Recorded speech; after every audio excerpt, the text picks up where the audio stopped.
భగవంతుడైనా క్షమిస్తాడు కానీ కర్మఫలం క్షమించదని చెప్తారు. ఇవాళ అదే జరుగుతుంది నీ విషయంలో. అది గుర్తుపెట్టుకో. నీకు నిద్ర లేని రాత్రులే స్టార్ట్ అయినాయి.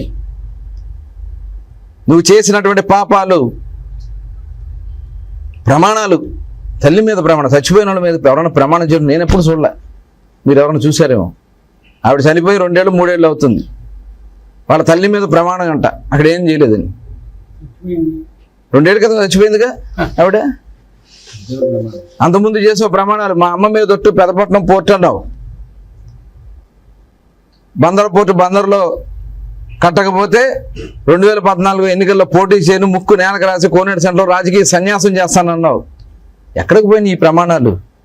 నీ దొంగ ప్రమాణాల గురించి బందర్ ప్రజలు కాదు, ఈ రాష్ట్ర ప్రజలకు కూడా తెలుసు. నీచ నికృష్టమైనటువంటి కార్యక్రమాలు మీరు చేసి, ఇంకా పైగా ఇప్పుడు దొంగ ఏడుపులు. ముఖ్యమంత్రి గారంట రాజకీయంగా ఏదైనా చేస్తారు కానీ ఆయన ఏమైనా దేవుడు అన్నట్లుగా మాట్లాడారు.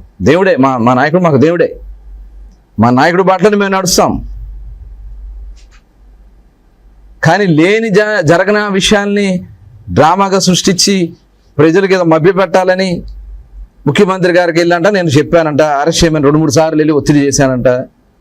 ముఖ్యమంత్రి గారేమో లేదు అని చెప్పి ఆయన నన్ను కేకలేశారంట. ఏంది ఇది?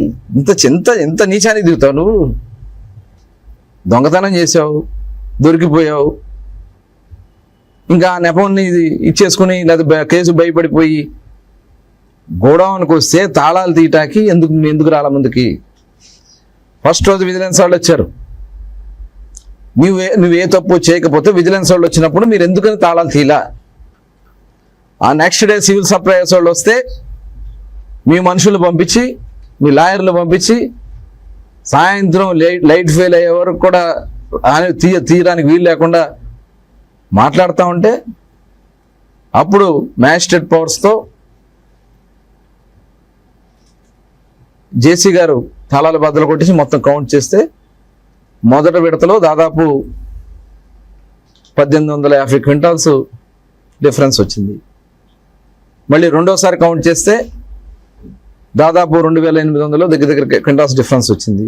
ఫైనల్గా 3000 దగ్గర 800 క్వింటాల్స్ డిఫరెన్స్ వచ్చినాయి. అంటే 7800 బస్తాలు. 7800 బస్తాలు ఎవరి వల్ల అవుతుంది తీటాకి? ఒక బస్తానా 2 బస్తాలా?